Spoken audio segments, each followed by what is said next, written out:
Anybody? Was it possible for you to go through the second book, Approaches to Gender and Development?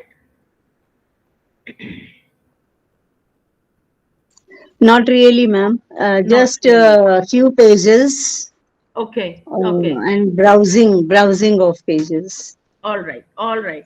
Okay, so I was just wondering, do you think that I should just give you an overview of the second as to what you have? Like last time, we just did an overview of the first book, okay, so that you know what are the basic things that are there, broadly, right?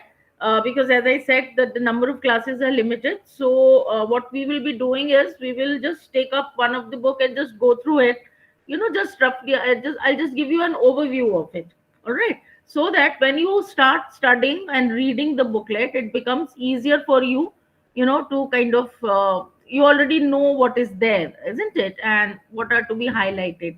Will that be okay? Everybody else, I mean, Nalini has said yes. What about the others, like Yogita is there, Sirat? Okay, okay. No, ma'am, I didn't read the book. Can you give the overview so that Should I we give the overview? Yes, ma'am. Okay, okay, fine. Yeah, that's what I was trying to figure out. So I hope it is okay with others also. So then we'll just go through it. So last time, what we were discussing was primarily about uh, about the basic concepts. Okay, so we just get an idea about what is gender and what is development, how they are interconnected, what are the major points that you have to keep in mind, because you're trying to do the we're trying to study gender and development. What are the main concepts in it that would help you to identify the gender and development, right? So just a second. So now what we are going to do is, as to we'll try and understand from unit 5 to unit 9, which is there in the second book.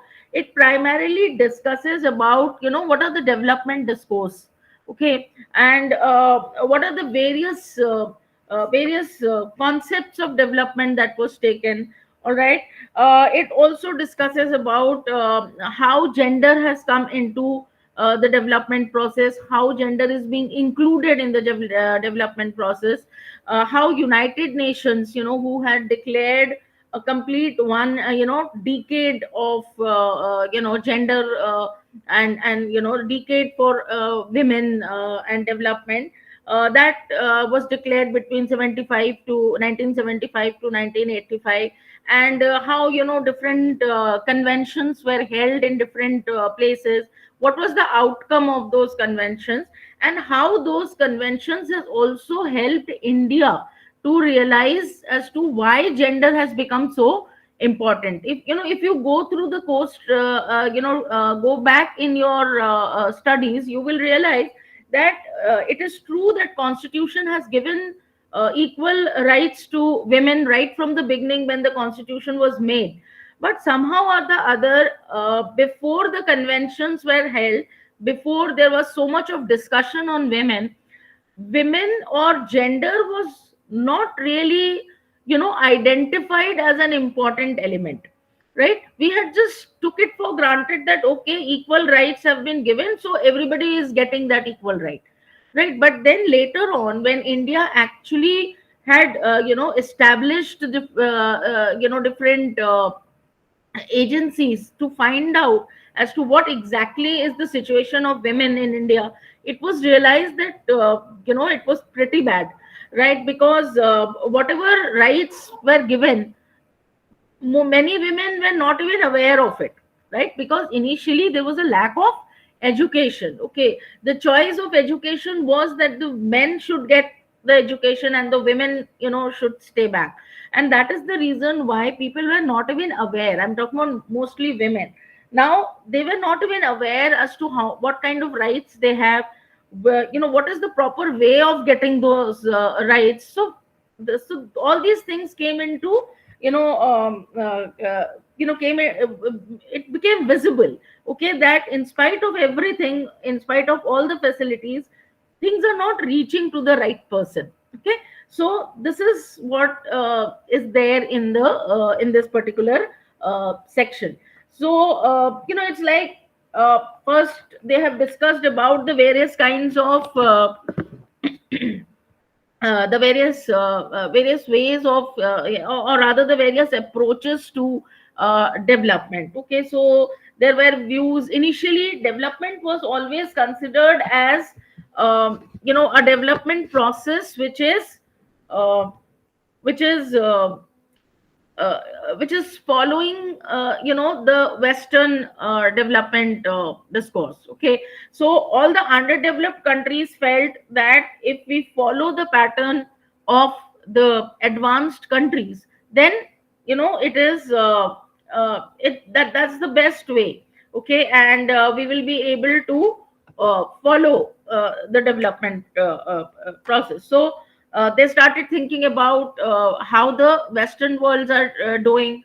And development always meant industrialization. Development always meant uh, you know getting more money.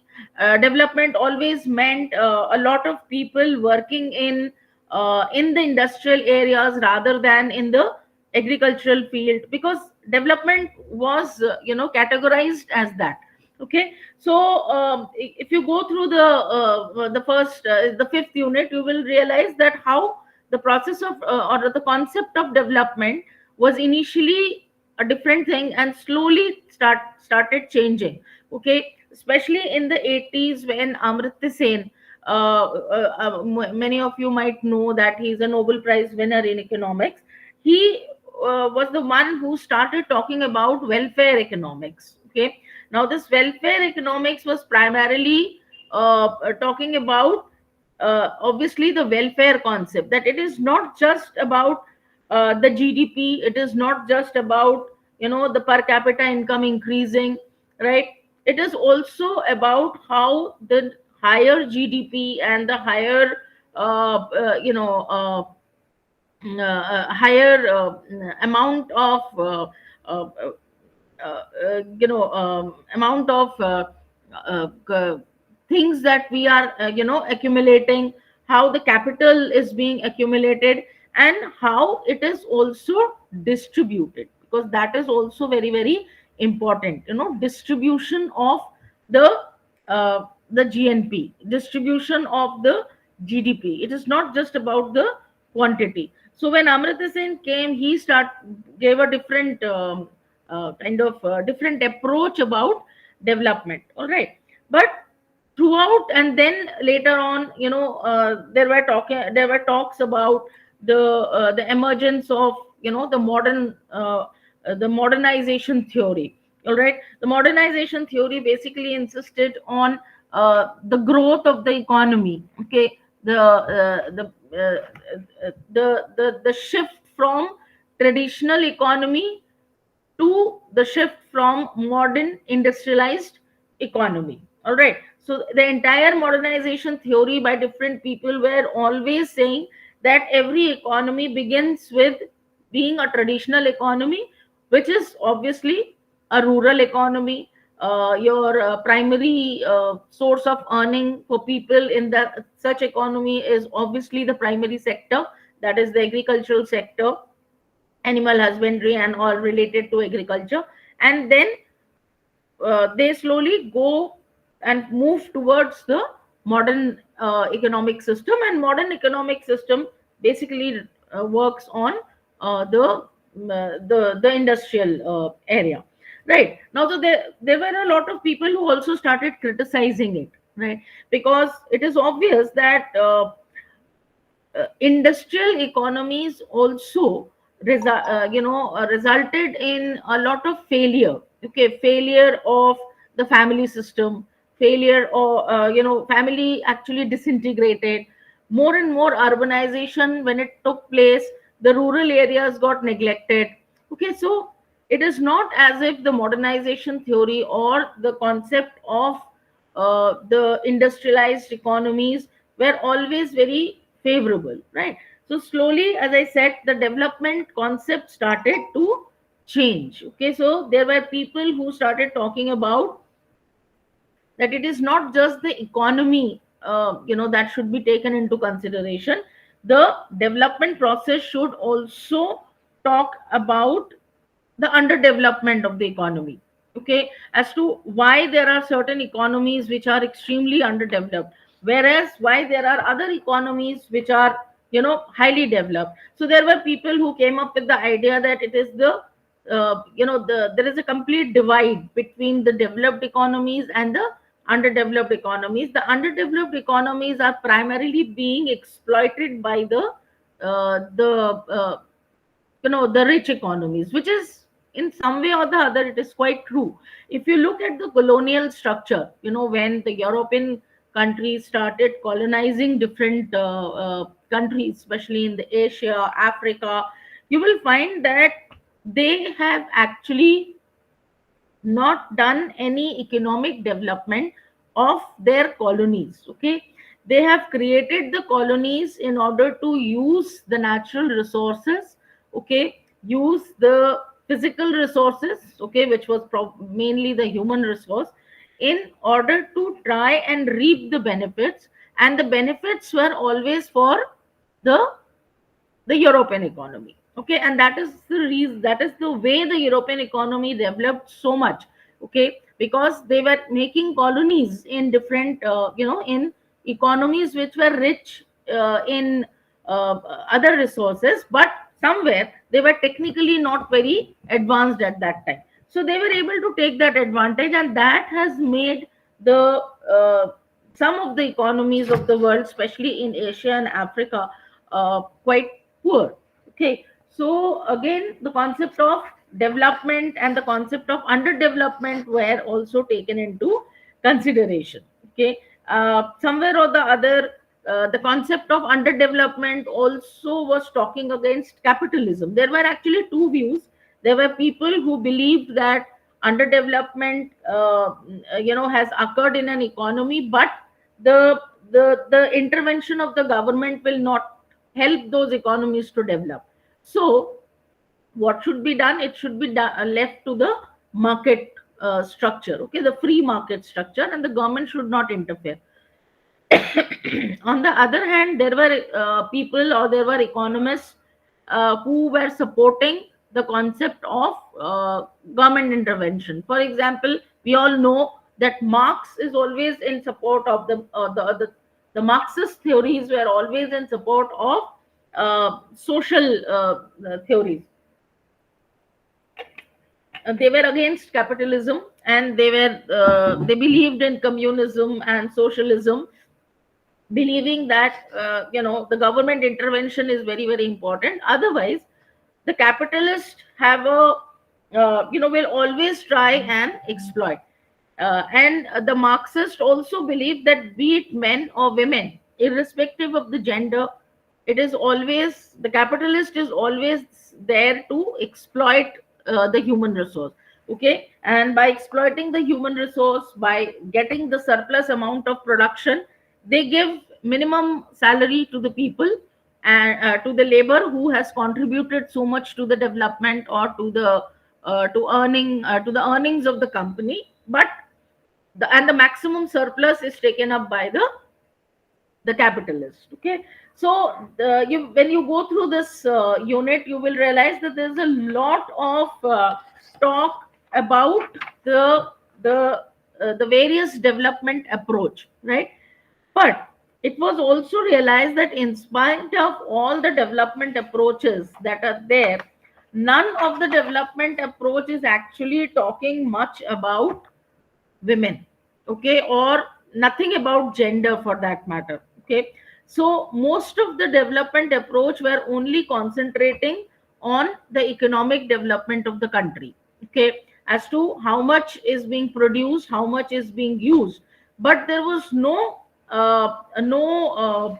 know no focus on the concept of gender. Okay, and that is the reason why the concept of gender was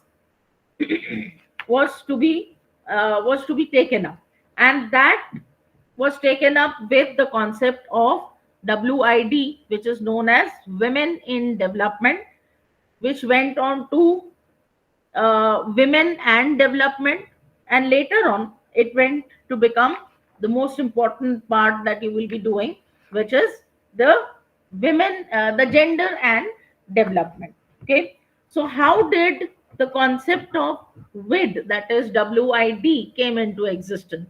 So it came into existence firstly when United Nations, when all the development discourse was taking place, lot of discussion was taking place as to how development theories are not including women. So in 1975, United Nations decided that it is time that they should do something about it. And the uh, you know they formed the United Nations Commission on the status for women. Okay, and in 1975 it was declared a decade of international decade for women. An international decade for women from 1975 to 85 was declared by the United Nations. Okay, and during this, what was the main reason? Okay, the main reason was that there was a growing awareness of women issues. Okay, feminists from different countries. Okay, then some of the women economists from different countries, they started talking about women issues in development. So that was something which was taken up by the United Nations. It was also women has also started talking about their demands. All right, so there was a general acceptance, by the United Nations and by others, that there is a specific demand which is being created by the women. All right, and also uh, in this, and that is the reason why there were several conferences which were made or which was done only and only for the for the women's status.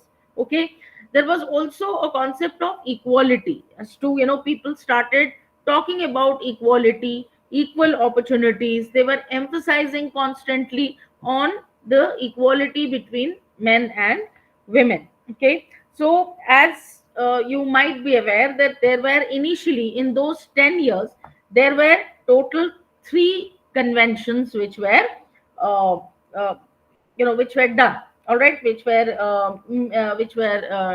taken up, right? So the development theories, because as I said, the development theories were not giving any importance to the women factor.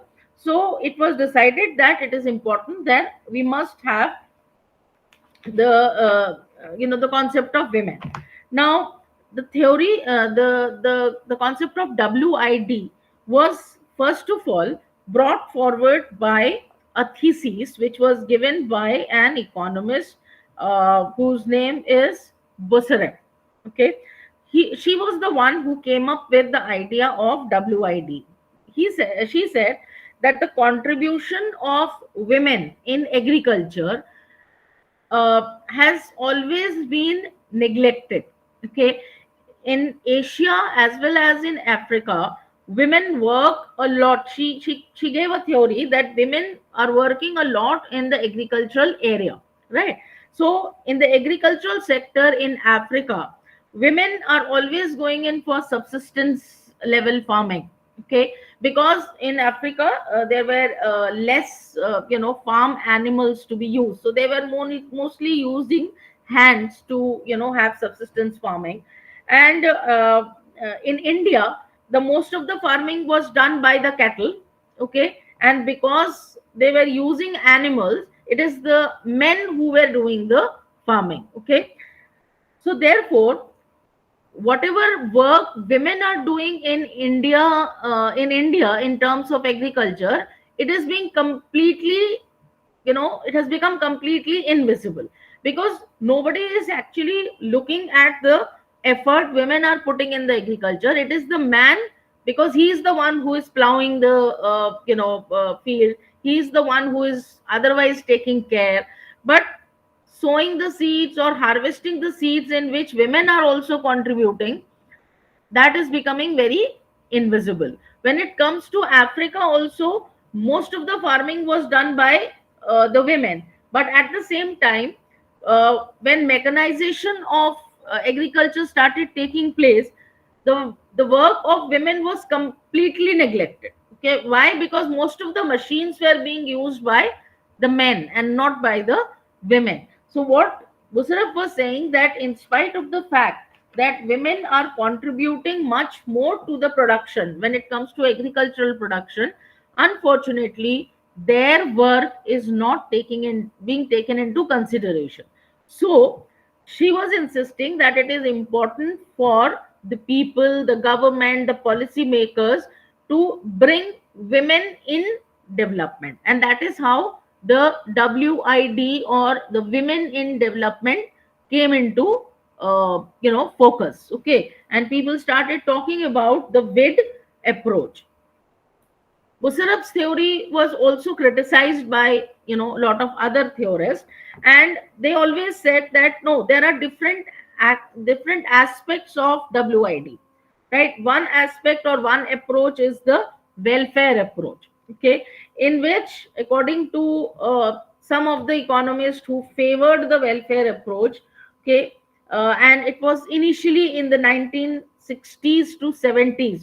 That was the decade when WID and the welfare approach was very prominent. And they said that uh, it is the social and economic development in general. You know, it should bring about changes in the life of the people. So they said that welfare automatically takes place when development takes place, irrespective of whether the person who is getting the benefit is a woman or a man. It doesn't matter. Whenever there is a development, welfare will automatically happen. Okay, because development means higher GDP, higher per capita income, better life for people, right? And therefore women and men will equally get the advantage. All right, there were people who were in believed in the equity approach, right? Now equity approach believed that women are active participants, okay, in the development process, and because they are equal participants, they also are equally benefited. Okay, they believe that women are integrated in the development process. Okay, once they are integrated in the development process, they will start getting the benefits of development. Okay, it is also the equity approach also believe that women have equal rights. Okay, and because they have equal rights, they also must have equal opportunities. Okay, equal opportunities to become an active part of development. Okay, right? So issues like equal work, equal payment, you know, and issues like equal opportunity for education. So all these came into existence with the WID uh, concept in the 60s and the 70s. By 75, as I said, the world conferences were held. Okay, so the first world conferences took place in 1975. It was in the Mexico City. Okay, this was the first time which also saw the embodiment of women issues. Okay, so they were uh, in conferences, there were a lot of different type of women who came, uh, women from the first world, okay, women from the second world, and women from the third world. Okay, so though the representation of third world countries in 1975 was comparatively less, the first and the second world, delegates from the European countries, the American countries, they all came in, and they kind of spoke about the issues, the women issues. And But unfortunately, representation from the underdeveloped countries were comparatively less. So the Mexico City, they did bring about the issues of women, but unfortunately, the issues were mostly, in the issues which were from the first and the second world, and not from the third world, right? There were a lot of talk about anti-poverty approach, because in many countries, even in the world countries, there were a lot of, it was realized that there was a lot of women who are very poor, right? Primarily because they are not able to get the uh, the price of whatever they are producing. They do not get enough money, they do not get enough opportunity to start their own business. So therefore the poverty in women was more, and that is the reason why in this particular in the Mexico City conference, the uh, the anti-poverty approach was also brought into the into the discussion. Okay, that it is important to make sure and ensure that the poor women are able to increase their productivity. Okay, so obviously there were talks about how it can be done. It can be done by giving them the monetary benefits. It is also important to help them get the proper training so that they can start working, start using the modern technology, and by that they can start getting more money and increase their efficiency. Okay, in 1980, there was another conference that was held, and that was held in Copenhagen. Now this Copenhagen, it was a mid-decade conference. Okay, and there people were talking about efficiency, how to increase women's efficiency. Okay, so in this it was there was a huge debate in this particular conference, and they were talking about trade and development, and of course the politics. Okay, so this was also a time when women's contribution in politics was also brought in focus. Okay, that it is not just about how they can increase their financial capacities. It is also important that women should be able to contribute more when it comes to the political side. And one of the main function in the Copenhagen was, I mean, the Mexico and the Copenhagen conferences. One of the major impact was that there was a consciousness. Okay, there was an awareness, right? So this was the time when people started talking about the women issue, not just in the local level, but also at the international on international grounds. Okay, and it was recognized as to why women are being sidelined, or there were also discussion on how women are being exploited in the formal informal companies and industries, where just because they are women, less amount of payment is being made. Okay, and they are the last to be hired and they are the first to be fired. Okay, there were a lot of discussion on that in the, even in the formal sector, women are not getting enough the position that they should get, and that is the reason why many women are slowly shifting from formal to the informal sector, right? And we all know, I mean, many of you are probably aware that an informal sector is also a sector where your rights are not really taken into consideration, right?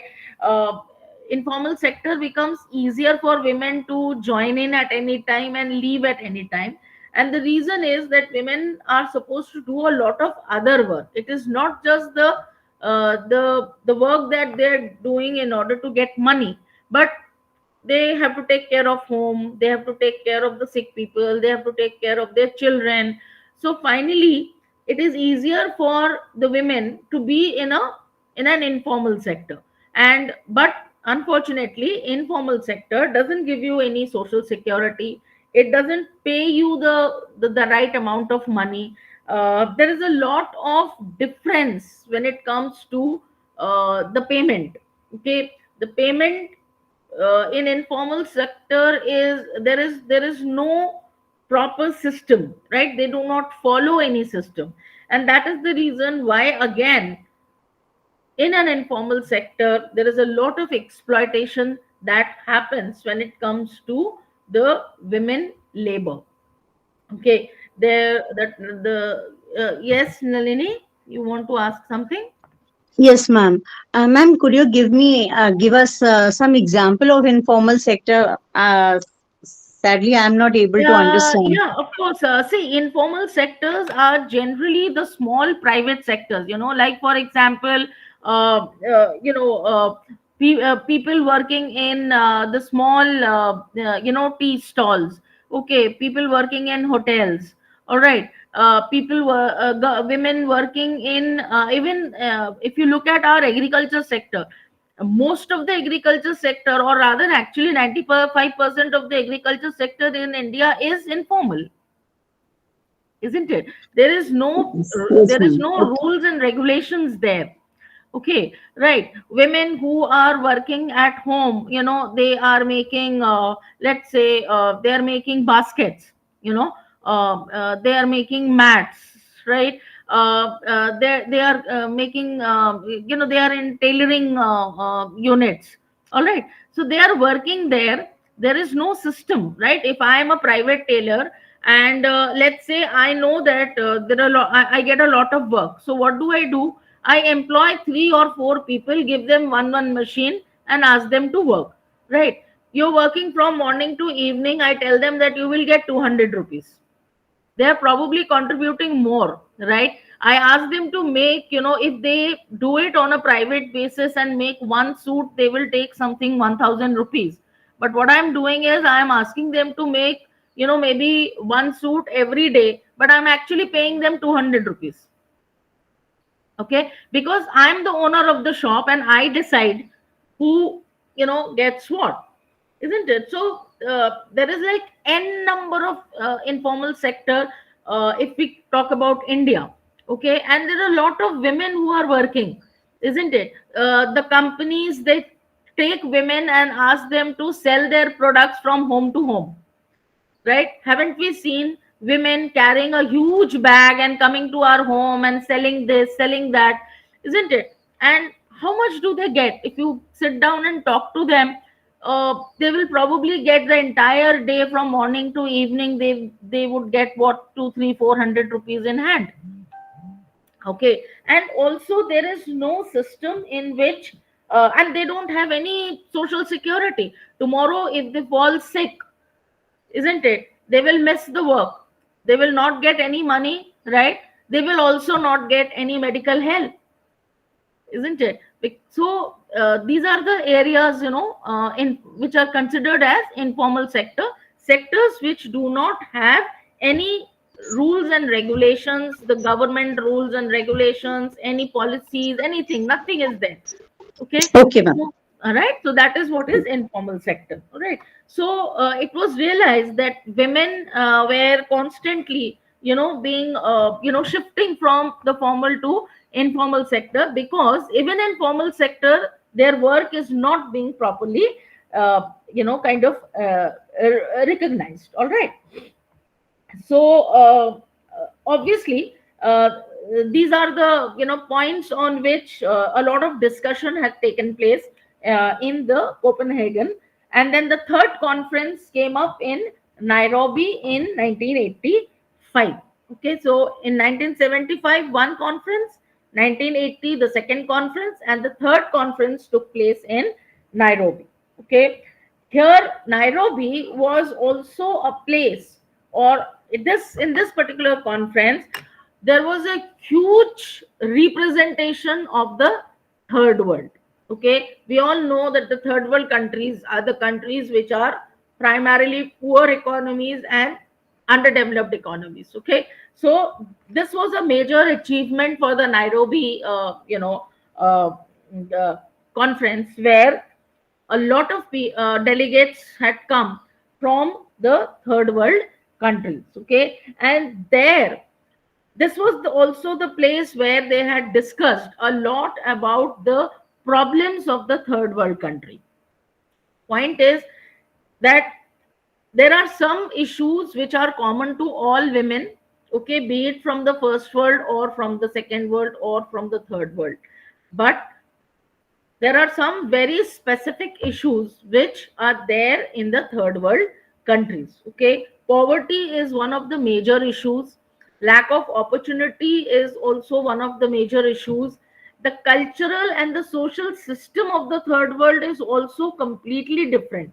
Okay, most of the first world countries, women are facing problems of, their strategic needs, their representation in the government, their representation in the top level of, companies.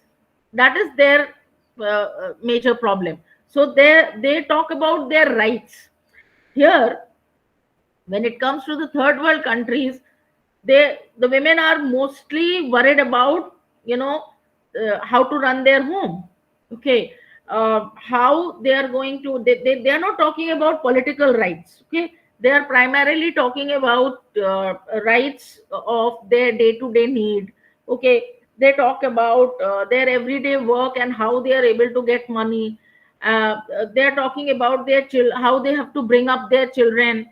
They are more worried about, their day to day food requirement. you know in India, they are also talking about how to get firewoods. Okay, they're talking about people. There are women who have to work, walk miles to uh, get water. So they are more concerned about their daily needs, their basic amenities. Okay, so that is their first concern, right? They are not much concerned about their political rights. That comes much later, because so this was also, yes, Nalini, you want to ask something? No, ma'am, I didn't even press the button. I Okay. don't know. The Sorry, raised ma'am. hand is like, there. I need to probably, I'll, I'll, yeah, I, yeah, right. Okay. So that is it. Then, the three conferences, yes, Shrija. Yeah, right. So these are the, you wanted to ask something, Shrija? No, I'm joining for the first class, so I just wanted to know. Okay, okay, okay, no problem. Yeah, okay. Thanks for joining. So that is how it happened. Then there were a lot of discussion about women. As I said, that these are the conferences which primarily focused on the concept of women in development. Okay, the WID, right? Now later on, by the end of the decade, decade for women, people started talking about women and development. Okay, so the Women and Development actually pointed out that women are also integrated in the development process. Okay, but unfortunately they are being exploited. So it is important that the women, should get their rights, rather than women are being made as beneficiaries. Okay, so it is important that, in women, in WID, that is in women in development, we talk about women uh, who are getting the benefits of development, right? We don't talk about women as contributing to development. Okay, that is the reason the concept of WID was criticized, right? Because the concept of WID, which always said that women should get the benefit of development, because women are women are contributing to development, no doubt about it, but in a very passive way. They are not actively involved in development. But the women and development concept refused to accept this, and they said that it is important to recognize women as active participants of development. Okay, so and the third world countries also started talking about the women rights. Initially, it was they were not talking about the rights; they were only talking about their day-to-day requirement. Later on, they also started talking about women's contribution to development, and that is the time when it was realized that it is important to understand the concept of empowerment. Okay, so as I said that if we reserve seats in for women in political fields, let us say, we as I yesterday also I was telling you that let us say we decide that okay, 20% seats will be reserved in parliament for women, right? Now when we apply that, we can say that okay, out of 100 people, 20 women representatives will be there in the parliament. But the problem is whether these people are able to talk in front of 80 men, right? Whether the women are equipped with enough knowledge, enough capability, enough information to speak out, okay, to talk about the rights of other women, whether they are able to put forward the problems that the women are facing in their areas. Okay, if they are not able to do so, representation will not help the women. Okay, 20% reservation, 20 people go into parliament and they are not able to do anything because they do not know what to do, right? They are afraid of speaking because they are coming from backgrounds where they have never been allowed to speak. Okay, they also are not educated enough, they are not informed enough, right? So it is important that their capacity should be increased. A building of capacity is important, right? That is where the capacity building programs come. So in order to do so, the most important thing that has to be taken care of is empowerment. Okay, so the women and development approach actually talks about the empowerment approach of development or empowerment approach of women. Okay, so this is the approach which was adopted when WID was kind of rejected. Okay, because WID only focuses on women issues, and they say that okay, fine, women are having these problems, so some solution should be given to them. Whether it is reaching them or not was not that much important, and therefore the empowerment approach was adopted in order to make women active participants in development.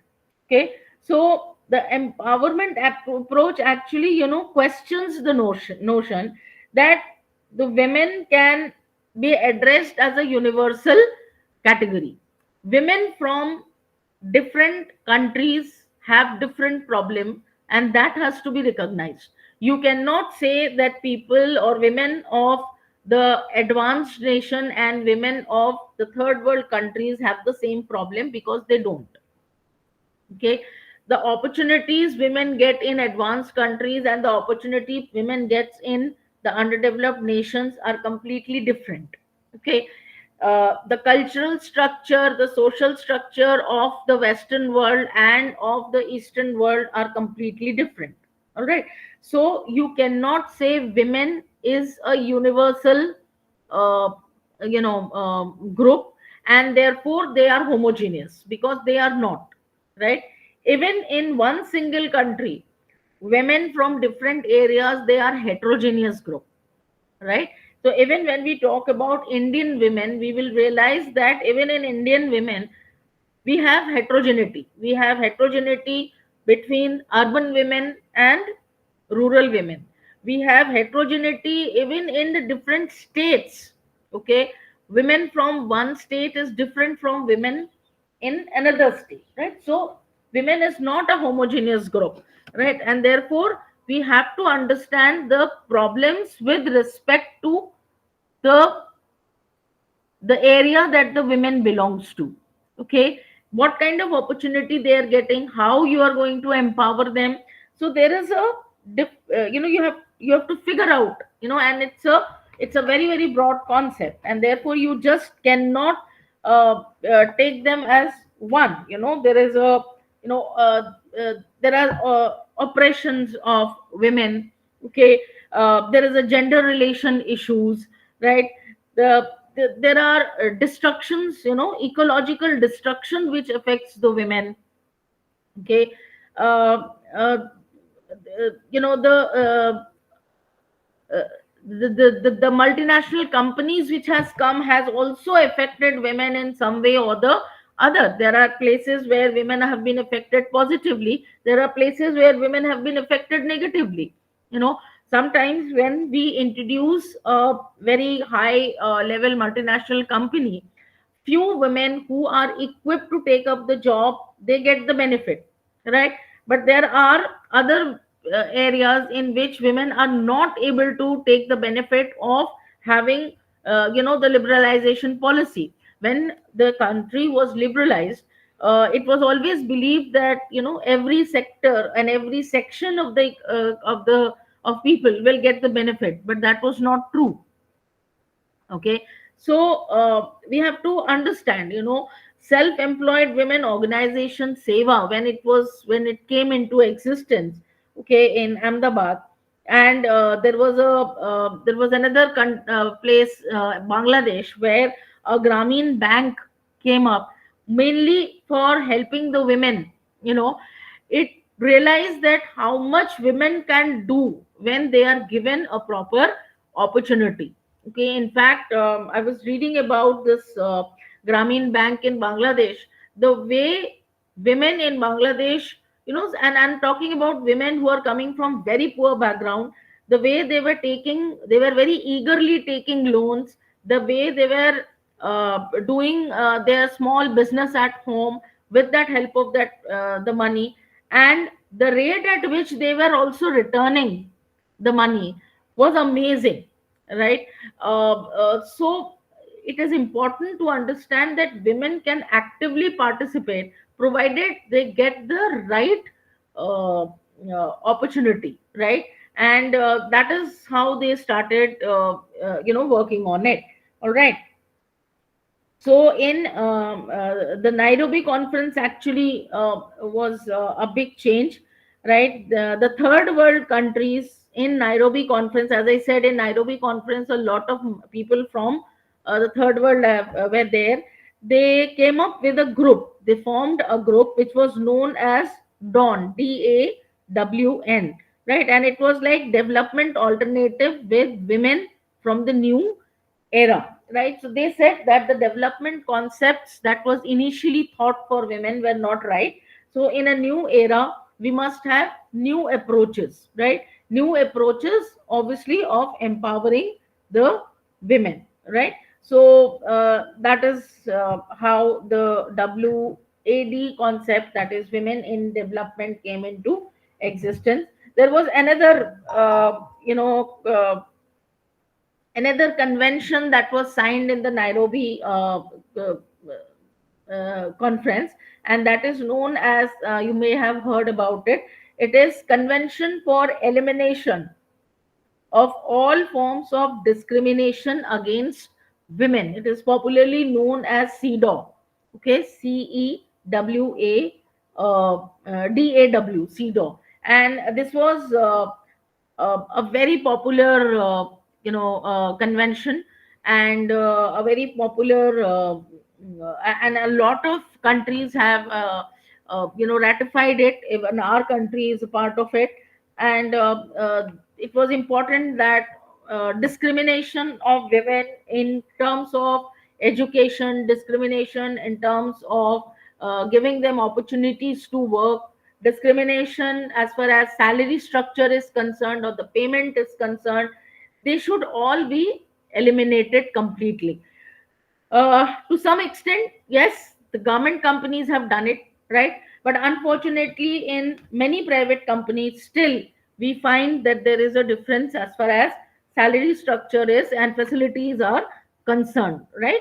So it is not fully implemented, but yes, a part of it has been implemented. And as I said, the United Nations Decade for Women also generated a lot of data, for the status of women in the entire world. And in India also, suddenly, politically also, people started talking about it.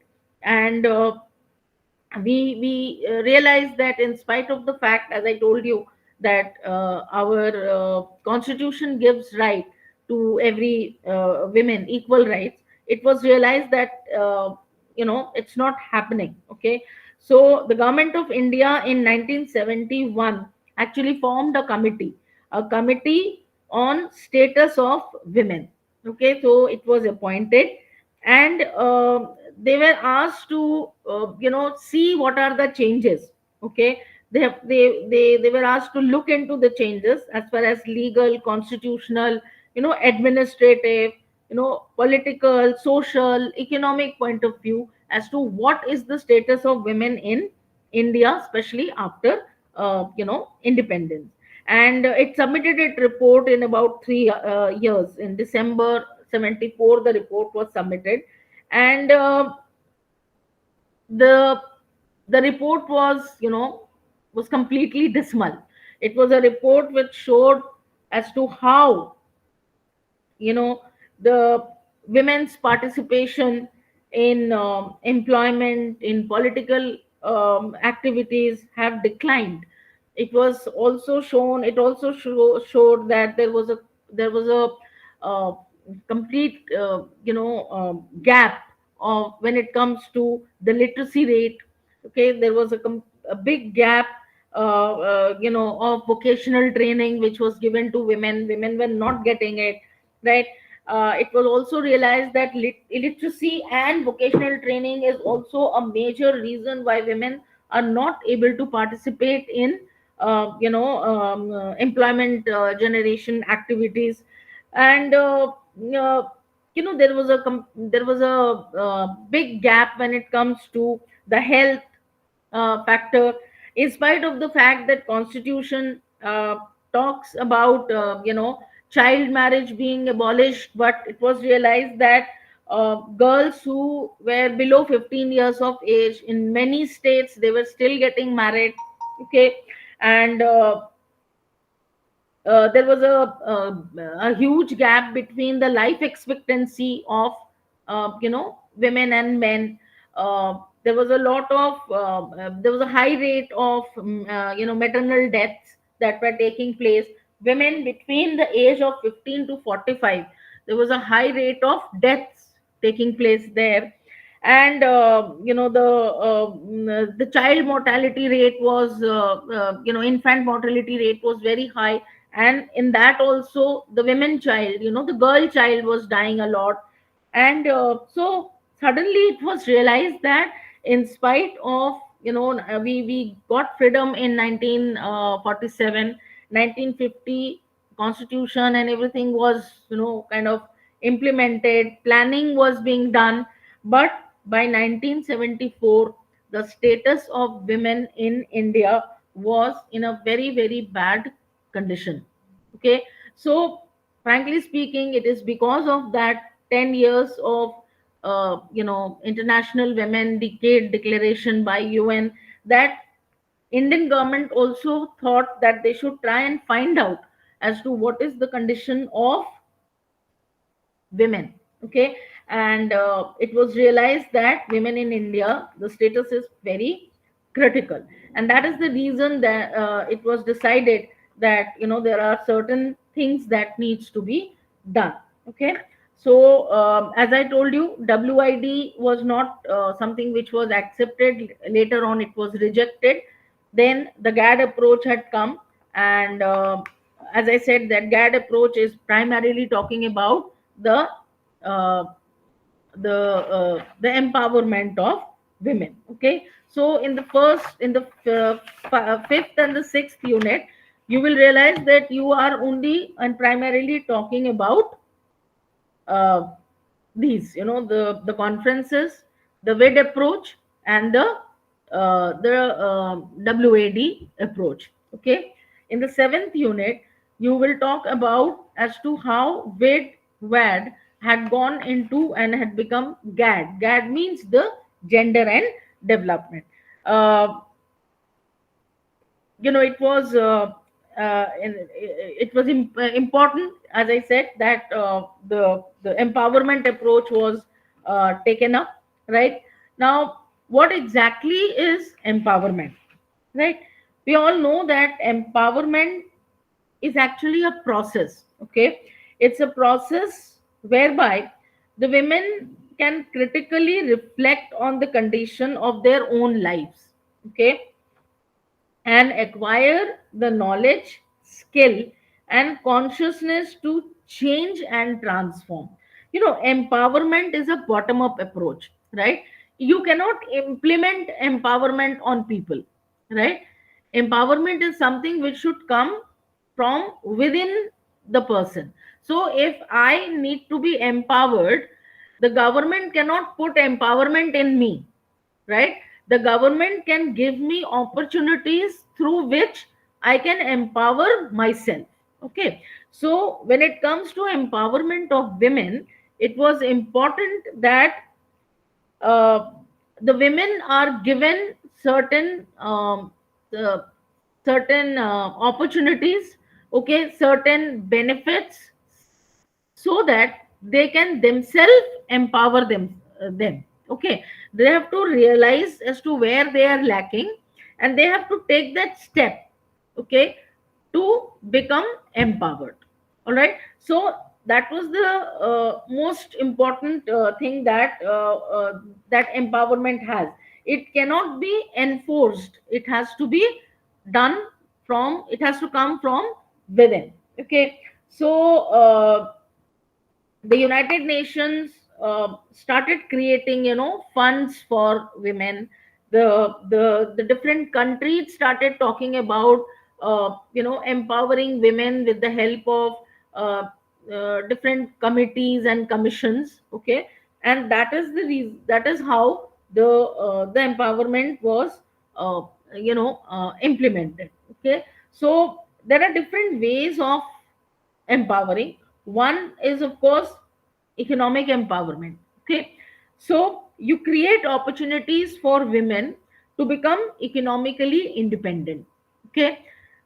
Economic independence of a women helps them to become more empowered. In a family, if the women is working, many of you, I mean, probably most of you are already working, and therefore that when you are economically independent, you can speak up for yourself, right?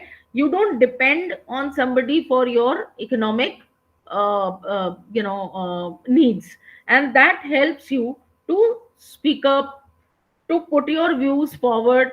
And because you are economically contributing, your decisions are also, or your views are also accepted, so you become a part of the decision making process. Okay. So that is extremely beneficial, right? So economic empowerment must be done. Now, how it can be done? One is providing them education, right? But that can start at an early age, isn't it? So we must make sure that the girl child does not end up as a dropout, right? It was realized that the male child and the girl child are getting enrolled in school, but after just a few years, it is the girl child who is the dropout. Okay, the rate of dropout in the girl child is much more as compared to the male child, because it is always said that, oi, girls, why पढ़ लिख कर क्या होगा, that kind of a thing, घर का काम करो, when that kind of an approach comes, right, naturally the girl does not go or could not go ahead with her education. But what about the people who have crossed the age of education? So empowerment, economic empowerment can be done with the help of credit program, as I said. Small microcredit projects. Okay, so if a woman wants to make something at home, okay, it can be anything, it can be an household item, it can be any food item or anything, but they need money for that. Obviously poor women will not be able to get money from their from the money from their home. So what should be done? Then we can have microcredit programs for them. Okay, and microcredit program have really helped a lot of women in who are doing small business. It can be a tiffin service, it can be like for example papad and making. Okay, it can be any other household items that women make at home, right? It can be, as I said, if you know how to stitch, you can start a small shop in your home as well, right? So all these women who are not very highly educated, right, but they have some kind of a craft, right, it is also possible that they can be trained in some kind of a craft, right? And microcredit have helped a lot. We all know that there is something which is known as self-help group. Now self-help group also helps women to come together, pool in their resources, go for microcredit from banks, with the help of an NGO, of course, and they can have their own employment generation or income generation program. uh, uh, the As I told you, the example of Grameen Bank, okay, in Bangladesh, they have that has also that's a very good example of microcredit. You can actually go through it, it can really help you to understand. It's a very good case study, right? The same happens with Seva, you know the self-employed women's program. It's in Ahmedabad, and they also help in helping women to save, helping women to get loan, right? So that also becomes, and they also have insurance policies, in fact. So the women, as I told you, that those who are in informal sector do not have any kind of insurance, right? Be it health insurance or any other insurance, they don't have. When they come together in a cooperative, they can have insurance schemes as well. So credit to women can give them a lot of empowerment. The other empowerment is through empowerment through political participation. Okay, so as I said, there is an economic empowerment, and the other empowerment is the political empowerment. Now, political empowerment, as I told you, that the political parties have to take the decision, right? And how it is to be done, the government and the political parties, they can make certain reforms. Okay, reforms of the political parties. Okay, there can be quotas for women, right? Some kind of an affirmative action, okay, to involve more women in politics. Okay, it is also important that there is a training, okay, training to develop women's skill and gender sensitivity. It is very, very important for the women to have that skill.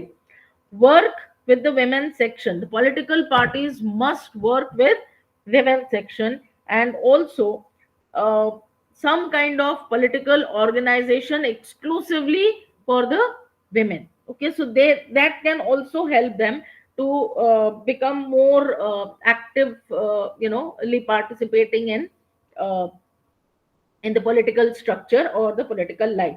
Now, why do we need people, women, to participate in politics?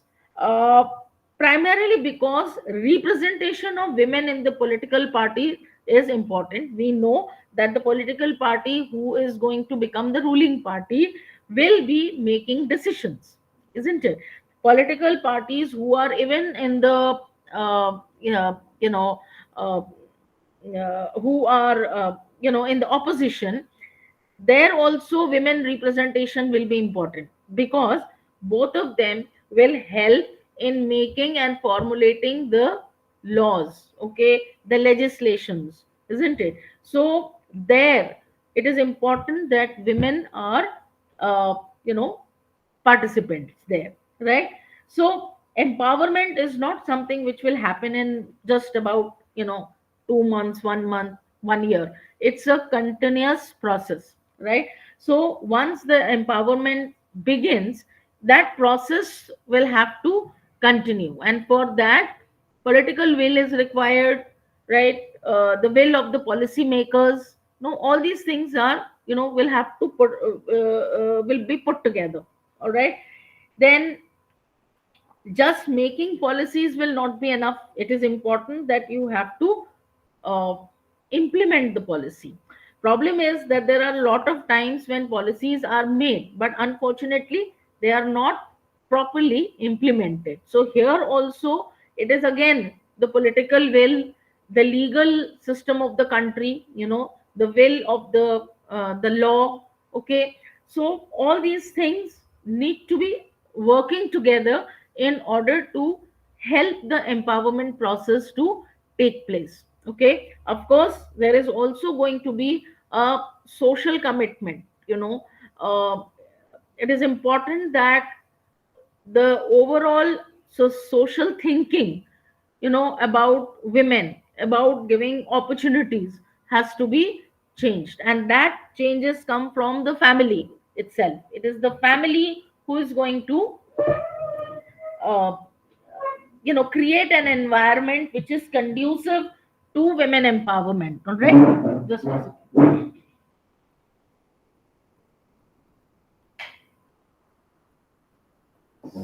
So these are the things, which need to be taken care of, right? Empowerment approach also gives a lot of importance to gender mainstreaming, right? Now what is gender mainstreaming? It is again a public policy concept, okay, of assessing as to how the policies which are being made and implemented have implications for women, or as well as men. Okay, so gender mainstreaming, as I said, it can be for both men and women. Suppose the government makes a policy, it is important, by with the help of gender mainstreaming method, we are able to find out as to how that policy is affecting both the men and the women. Okay, uh, empowerment of women or betterment of women cannot happen in isolation, right? That is the reason why we are constantly insisting on gender and development, and not just women and development, because women's development or development of women cannot happen in isolation. We all know that men and women are anyway working together. We are a part of the economy. We are the part of the entire system, isn't it? So you cannot have the development of women without having the development of men. Similarly, without the contribution of men, development of women in isolation cannot happen. Okay, so that is the reason why gender mainstreaming is important. We have to find out as to whatever policies are being made and implemented, how much it is affecting the, or in what way it is affecting the men and the women. Okay, and all these planned policy action, it can include programs, it can include the legislations that are passed, right? How they are affecting both. The moment we are able to assess that, we are able to make it better. Okay, and it was first proposed in 1985 by in the third conference in the and That is how you know it later had a good effect. And today gender mainstreaming is a very important and essential part of assessing uh, any planning process. All right, so that has to be done.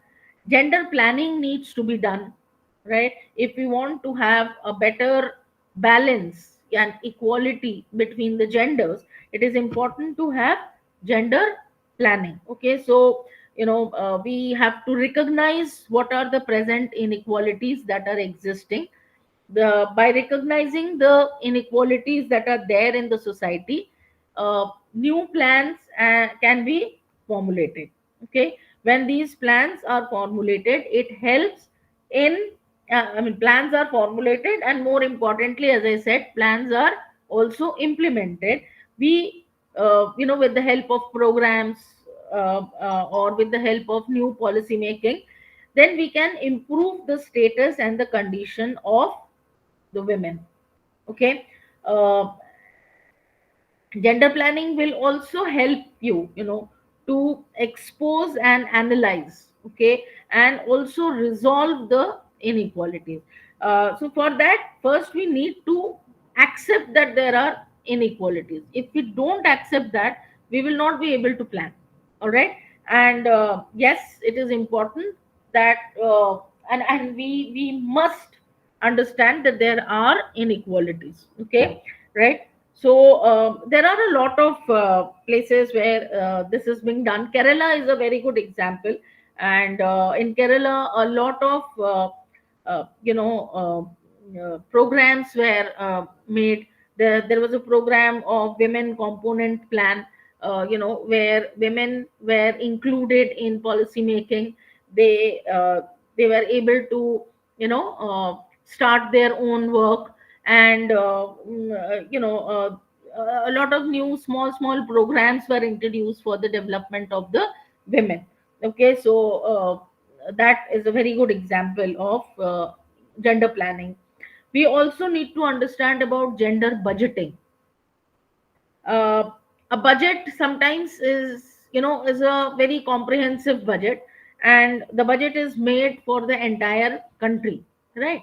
But it is important that special allocation is made for the development of the women. Okay, like for example, nowadays we talk a lot about beti padhao beti bachao, right?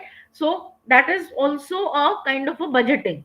All right, a program is made, a special budget is made for that.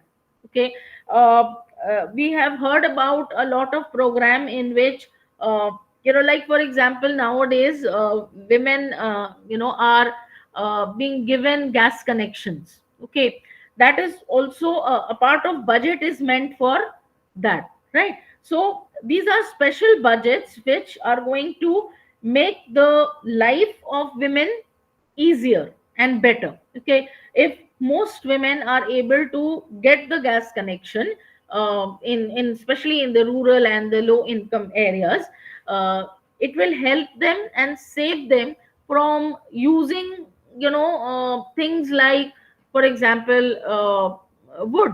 Okay, we all talk about ecological imbalance, isn't it? Now firewood and getting firewood from the nearby forest, it takes a lot of time. It sometimes, you end up cutting trees, because enough of firewood is not lying around. So ecological imbalance is created. Time consumption is there, women have to go and find out and then bring and then cook. So when you have a direct gas connection, it helps in saving time. So for that, you need to allocate a certain amount of money, right? And that is what is known as gender budgeting, right? Apart from gender budgeting, it is also important to have gender auditing, right? When the budget is made, it is important to find out whether the money is being properly utilized for the purpose uh, it has been done. Okay, so these are all a part of the gender and development. Okay, Then comes the gender and development indicators. What are those things which help you to understand whether the concept of GAD, that is gender and development, is being properly uh, you know taking place, is properly taking place or not. So you need certain indicators which will help you to calculate and evaluate, okay, your the program, which is the GAD program, that is the gender and development program. Now, what are those indicators, right? In this, the major indicators, uh, what do they show? They show how men and women can equally contribute, whether they have contributed or not, right? Whether they have benefited or not, right? And what is the current scenario, okay? So for that, it is important to have a gender disaggregated data, right? This has been in discussion for a very long time, that when we collect data, like we collect employment data, right? How much, if we say that 70% of our total population is involved in, let us say, agriculture, right? So their income generation activity is agriculture. Out of that 70% population, what is the percentage of population of women, and what is the percentage of population of men? Okay, once we divide these two, it becomes a gender disaggregated data, so that we know that out of the 70% of Indian population, or 60% of Indian population who are involved in the primary sector, how many what is the percentage of women involved, what is the percentage of men involved. Similarly, when we are talking about income generation, what is the percentage of women getting income from agriculture, men getting income from agriculture? Further disaggregation can be done as to what are the kind of work that women are doing, and for which how much money they are getting, and if men are also doing similar work, how much money they are earning. We can figure out the difference, isn't it? So a gender disaggregated data helps you to pinpoint as to which are the important areas that needs your focus, okay, or needs your concern, or needs to be improved.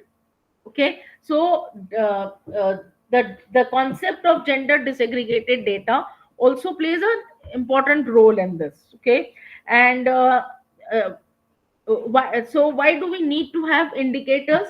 We must have indicators because, first of all, whatever is measured, it is prioritized, right? We all know, as I said, that if you know that there is a problem, that in agriculture field men are earning more because of this reason, women are earning less, we can prioritize it and figure out as to where the women are lacking.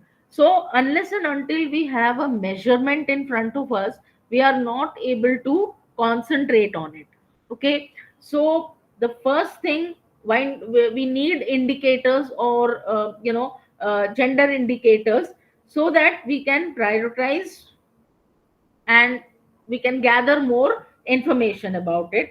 They also help us to obviously plan better, okay, and take actions, right? They they can be used for holding institutions accountable. If we have given an institution, uh, any institution, for example, we say that every educational institution must have 10% of uh, girl child from from the lower income group, okay. Because as you know that we have made education an important right, the right to education. Now the right to education schemes, if private colleges, schools are asked that you have to give uh, admissions to people from the low income group, and out of which, let us say, at least you know uh, in each class, say 10 students, girl student must be given admission from the poor income section. Now, if we have that kind of a calculation, we can actually go and figure out whether every institution is doing it or not. If a particular school is not doing so, it can be held, it can be questioned, it can be held responsible as to why this was not implemented. Okay, so such indicators help you to hold certain institutions accountable for not performing, right? They can also help to stimulate a different kind of data, right? As I said, gender disaggregated data, right? So that can be done. Uh, the the GAD program also talks about the Millennium Goal. Okay, the United Nations have set up 8 Millennium Goal, right? So that we can achieve that goal. And these Millennium Goals talk about eradication of extreme poverty. It talks about universal primary education. It talks about promoting gender equality and to empower women. It talks about reducing the child mortality, improve maternal health. It talks about combating the HIV and AIDS. We know that these are very, very serious issues that are coming up. There are many other diseases which are there. It also talks about ensuring environmental stability, all right, and of course develop a global partnership for development. Now, all these 8 Millennium Goals, uh, which have been set by the United Nations, most of them, if you look at it, you will find that about 3 4 of them are focusing on gender, gender equality, empowering women, child mortality somewhere or the other, improving maternal health.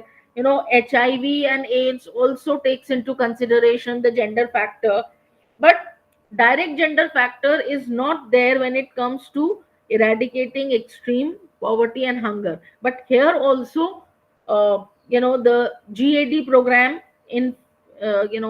insists on improving, on including women, and the gender difference, because as I told you, a major population of women are poor when it comes to the world women population, right? So there also this will be implemented. Similarly, environmental stability, women and environment are very closely connected. Okay, women are working constantly with the environment, and therefore women's contribution to environmental stability is very, very important. And of course, global partnership, obviously gender is an important part of development, and that is the reason why gender cannot be segregated from development. So all the 8 Millennium Goals that have been put up by the United Nations have a gender issue in them, and therefore the gender and development theory actually supports this particular concept. Okay, and then you have a lot of number of indicators. There is a indicator called GDI. Okay, GDI is gender development indicator. It's very similar to human development index. Then you have the GEM. Okay, it is the gender empowerment measure, right? When you go through it, you will realize that all these measures are not very foolproof, right? They do give an idea. It is important to have these measures, but at the same time, something or the other is lacking, right? Because some measuring something in quantity is very easy, right? And it's a simple formula. But when you measure something in terms of quality, okay, you will find something or the other that is lacking. Okay. When we talk about GDI, that is the Gender Development Index, you will find that the political and economic and power equations, it is not possible to calculate.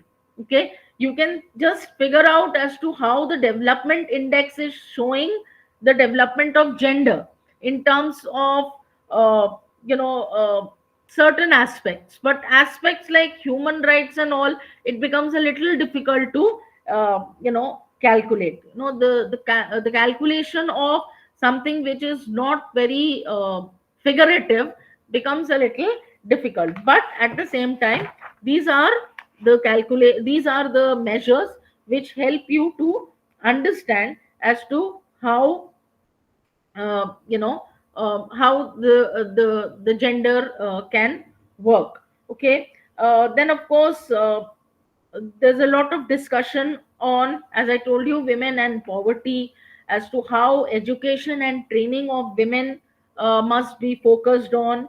Right, when you go through the chapters, you will find out all this. And when you go through it, if there is any problem, just let me know.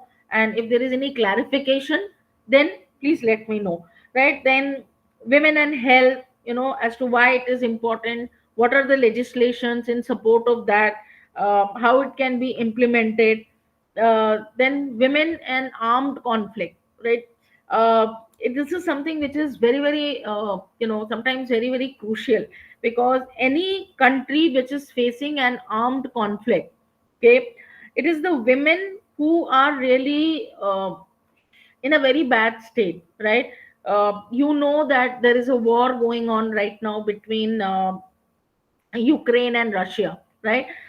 If you think about, if you we're constantly following the news initially, especially in the first year. It is now they are into the second year. Uh, there was a lot of discussion on uh, on how women were physically tortured and sexually tortured by a group of soldiers. Right, there was a huge discussion on it. uh, it is possible that a country who is being accused of something like that will refuse, right, to accept it. But frankly speaking, these are things which happen. Okay. Because women become very vulnerable, at the time of armed conflicts. Okay. So not only do they face uh, face uh, lack of food, lack of access to basic amenities. There are people who have to migrate from one place to another, and women find it very difficult to displace. They are completely displaced from their roots. So that kind of problem is there, emotional and mental issues. But the sexual crime which takes place in, for women, it also becomes a very very serious issue. Right. And so women and armed conflict is also something which really needs to be taken care of. Women in power and decision making, as to how they impact things. Okay. Then of course, human rights of women, as to how women they can be protected. uh, the position of women in media, the way women are working in media, the way women are represented in media, is also something that has to be taken care of. And I'm not talking about media only in terms of news channels and all. you know the way women are picturized in movies, the way women are picturized in or represented in advertisements. Right, so all these things are also very essential to discuss. Right, women and environment, as we have said, that women in environment are also very closely connected. Then of course, the formation of girl child, how a girl child is socialized. Okay. How they are, certain social issues are put on them, social and cultural restrictions put on them, that has to be talked about. Okay. So these are the things that are there in the eighth unit. And coming to the last unit of this, there is gender dimensions in planning and policy making, right? So gender dimensions, they talk about the gender blind and gender neutral approaches, right? Gender blind approaches are such approaches where the gender difference is not taken into consideration at all. Okay. The point is that talking about equality between gender is something else, and becoming gender blind is something else, right? When we say that a gender we must fight for equality between men and women, it is true, but it is about equality of opportunities, equality of status, okay, equality of power sharing, right? But we have to accept that women and men are not homogeneous, they are heterogeneous, isn't it? Not only that, there is a difference between men, there is a difference between women, okay? Not only men and women, but also men to men and women to men, women to women. So that heterogeneity and the acceptance that they are two different units must be taken into consideration while making policies and planning, okay? Because their needs are different, okay? The women's need, the women's practical needs, the women's strategic needs are two different things, and therefore the planning methodologies should not be completely gender neutral, okay, or and gender blind, right? So first of all is gender blind, meaning that you don't accept the difference between men and women. Gender neutral are policies where a common policy is made and it is expected that irrespective of the gender, everybody will get the benefit. Like yesterday I was suggesting that if I make an employment generation or an income generation program, okay, anything, pradhan mantri rozgar yojana, and say that from every household, 1% or let us say 2% will get the work of 180 days a year, right? And I expect that this is going to help generating income for people. Now when I implement this program, then people from a one single household, if we are talking about two people, who do you think the two people who will be taking the advantage of this particular program? Obviously the male members will first be given the opportunity, not from the planning point of view but from the family point of view, okay? Because in every society, men are considered as the bread earner, isn't it? So if there is a household of 5 people in which there are uh, 3 men and 2 women, first maybe the man of the house, who's the father, will take the advantage, okay? Then the next advantage will not probably be given to the mother, it will probably be going to uh, the eldest son, okay? Why? Because all said and done, men are the bread earners.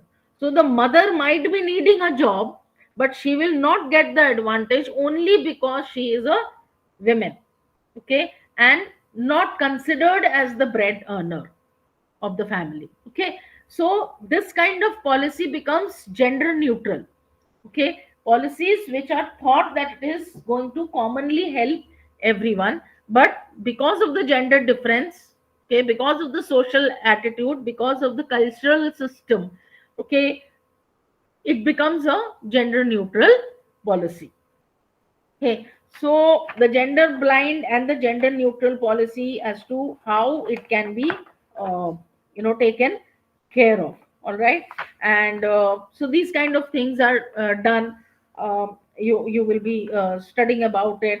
Okay, how gender is affected when there is a disaster. Okay, a natural disaster or a man-made disaster. How it impacts the uh, the women. Okay, because any kind of disaster, the home gets disturbed, then it is the women who has to take care of the home, right? And the moment the home is disturbed, it is the women who first gets affected, because all said and done, uh, in a family, it is the women which who provides, for the entire family, even if it is not always in terms of money, but in terms of, let us say, food, shelter, care. Okay, so because of the home is disturbed, the entire situation for the women becomes very difficult. Okay, so that is how any kind of disaster has an impact on the women, and the women gender, if I may use that term.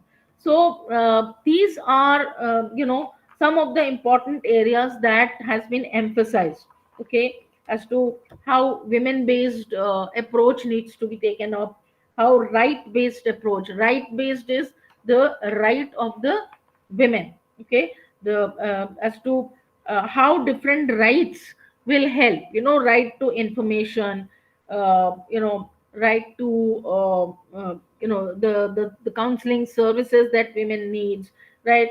How it helps women to understand as to why they are able to speak up. Okay, the legal rights of the women. Many women are not even aware of the legal rights. Okay, uh, those who are aware, sometimes many of them don't take up the legal rights because of the social pressure.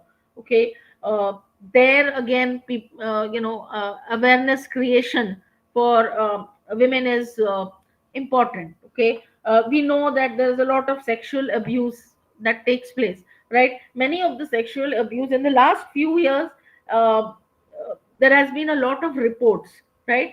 But when it comes to the recent, I mean, like, in initial period, uh, very few reports were made, right, because of the social taboo that is put on women. So the awareness as to what their rights are, right, what their how they can work on it. So these are the things that has to be uh, that the women needs to be aware of. Okay, and that is another way of empowering the women. Okay, so these are the things that you will be doing in the second book um of your MGS-001. Okay, so this is just an overview, okay, of it. And so anything that you would like to discuss, just let me know.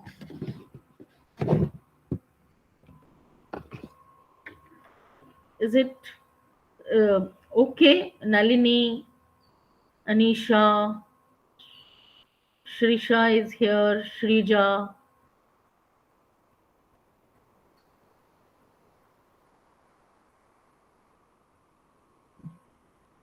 Anything that you would like to tell me?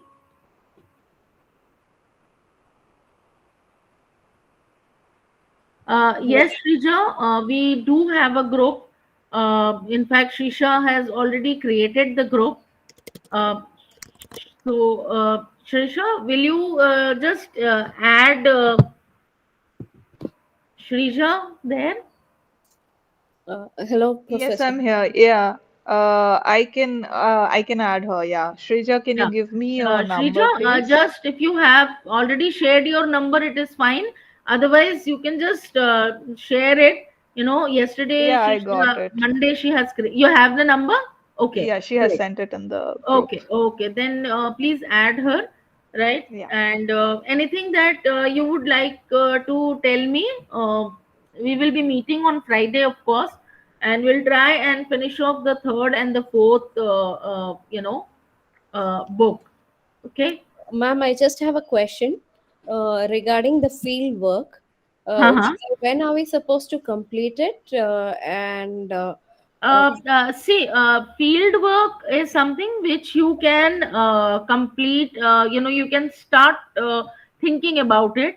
Okay. Uma madam is going to take, a few classes on that. But you already have a booklet, isn't it? yes, Please go through it. You will come to know as to how you will be doing the field work.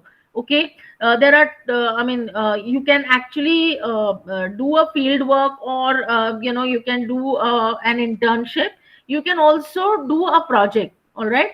So for that, if you are doing a project, you have to make a project proposal. All right. In order to make a project proposal, please go through that booklet. Okay. There are certain there is a system that you need to follow. You have to prepare a project. You have to select a topic, right? You have to talk about what you want to find out. Okay. Right. So these are the things that you have to do. You have to make a proposal and you have to send it.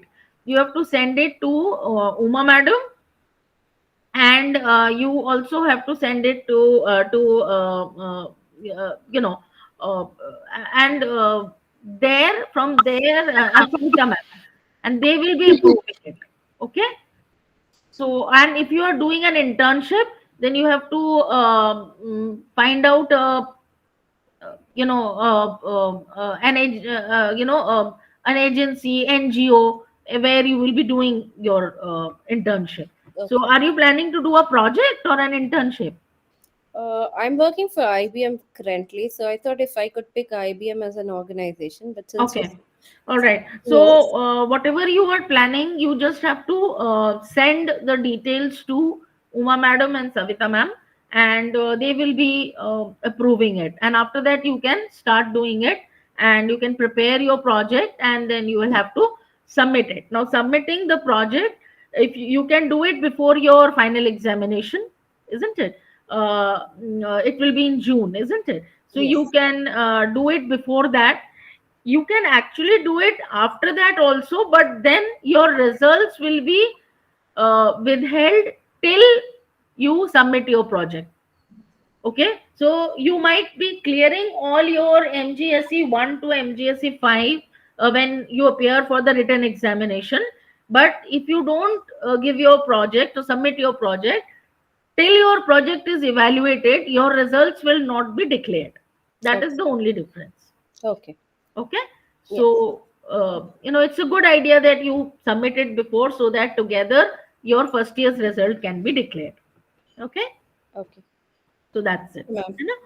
So that is what you have to do, right? So anything else, Nalini, you want to ask something? Is it okay? Did you get an idea about the second? Yes, ma'am. Very, very clear idea I got.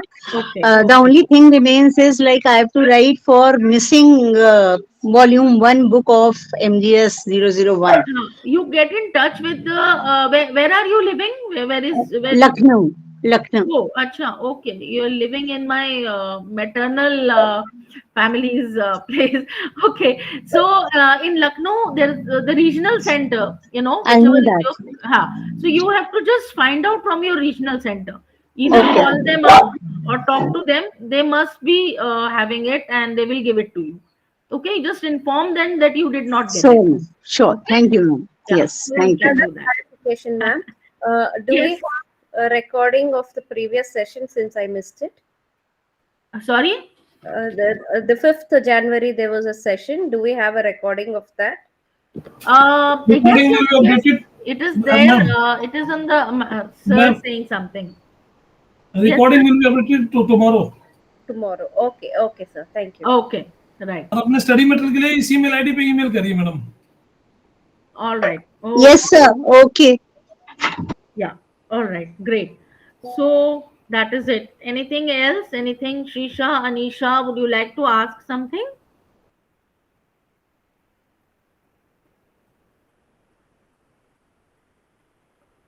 Nothing from my end. Thank you.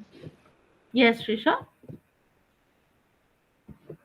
No, nothing from my end. Okay, okay. Right. Now, the first book of MGS-01 and the second book of MGS-01, I've given you an overview. Please go through it.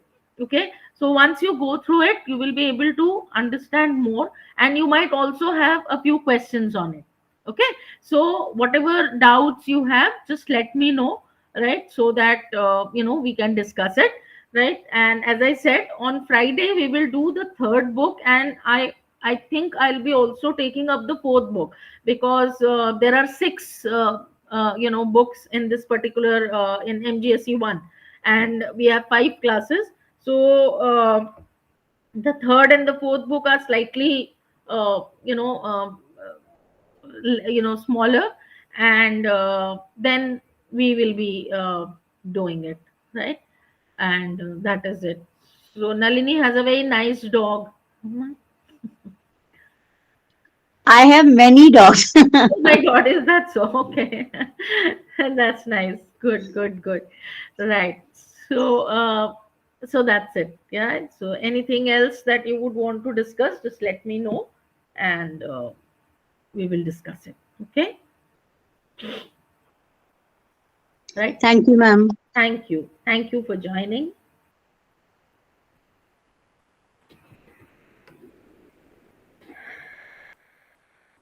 Thank you.